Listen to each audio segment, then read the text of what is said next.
अस्सलाम वालेकुम dear students.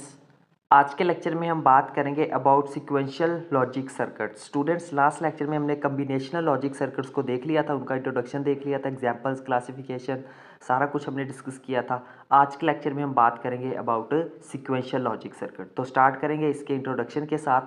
The logic circuits in which the output depends upon present inputs as well as previous outputs are called sequential logic circuits. यानी कि sequential logic circuits कौन से थे? ये ऐसे लॉजिक सर्किट्स होते हैं जिनकी जो आउटपुट है वो डिपेंड करती है प्रेजेंट इनपुट के ऊपर भी, और इसके साथ साथ जो प्रीवियस आउटपुट्स होंगी, ठीक है, जो प्रीवियस सर्किट की जो आउटपुट होगी उसके भी ऊपर ये क्या करते हैं, डिपेंड करते हैं। तो इस तरह के लॉजिक सर्किट्स को हम क्या नाम देते हैं? सीक्वेंशियल लॉजिक सर्किट्स का नाम देते हैं, ठीक है।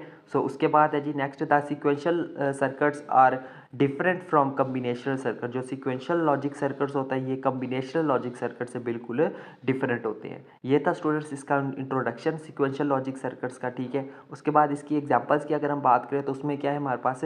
There are two examples of sequential logic circuits which are given below. वो कौन कौन सी है? दो इसकी जो है वो सीक्वेंशियल लॉजिक सर्किट्स की जो है वो एग्जांपल्स होती है। Number 1 is counters and number 3 is flip flops. Counters के ऊपर भी हमारा एक बड़ी एक डिटेल वाइज लेक्चर सीरीज होगी जिसमें कोई काफ़ी सारे लेक्चर्स होंगे। Same as it is flip flop पर भी बात करेंगे बड़ी डिटेल में नेक्स्ट आने वाले लेक्चर्स में। जो फ्लिप फ्लॉप, इसके आगे काफ़ी सारी टाइप्स होती हैं, उनको भी हम वन बाय वन करके डिस्कस करेंगे।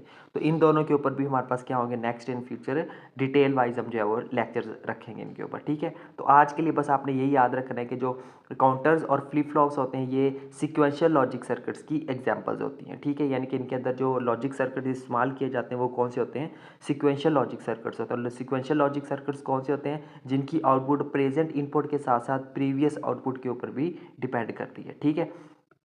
आगे बात करते हैं इसकी कंस्ट्रक्शन की, ठीक है। तो कंस्ट्रक्शन में देखिए कौन कौन से कंपोनेंट्स शामिल होते हैं। There are two inputs which are operated by combination logic circuits in order to produce various output. इसमें जो है वो हमारे पास दो इनपुट्स होती हैं जिनको ऑपरेट करते हैं कम्बिनेशन लॉजिक सर्किट, ताकि वो जो है वो एक वेरियस आउटपुट्स को प्रोड्यूस कर सकें, ठीक है। उसके बाद है the internal input and output from part of secondary device, ठीक है। ये जिसकी जो इंटरनल इनपुट और आउटपुट होती है वो जो है वो क्या करती है, सेकेंडरी डिवाइस का एक पार्ट होती हैं, ठीक है। उसके बाद है जी हमारे पास क्लासिफिकेशन। अगर हम इनकी क्लासिफिकेशन की बात करें सीक्वेंशियल लॉजिक सर्किट्स की, तो वो उसमें आता है हमारे पास the sequential logic circuits are classified into the following cases. ये जो है वो किसकी क्लासेस है? Number 1 is event driven, number 2 is clock driven and number 3 is pulse driven. ये क्या है? इसकी 3 क्लासेस है जिनमें जो है वो हम सीक्वेंशियल लॉजिक सर्किट्स को क्लासिफाई करते हैं। तो ठीक है स्टूडेंट, ये था हमारा आज का लेक्चर जिसके अंदर जो है वो हमने बात की है अपना सीक्वेंशियल लॉजिक सर्किट्स की। उम्मीद करता हूँ आपको सीक्वेंशियल लॉजिक सर्किट्स के बारे में भी अच्छे से क्लियर हो गया होगा बेसिक कंसेप्ट इसका। तो नेक्स्ट लेक्चर में मिलते हैं किसी और टॉपिक के साथ, तब तक के लिए टेक केयर एंड अल्लाह हाफिज़।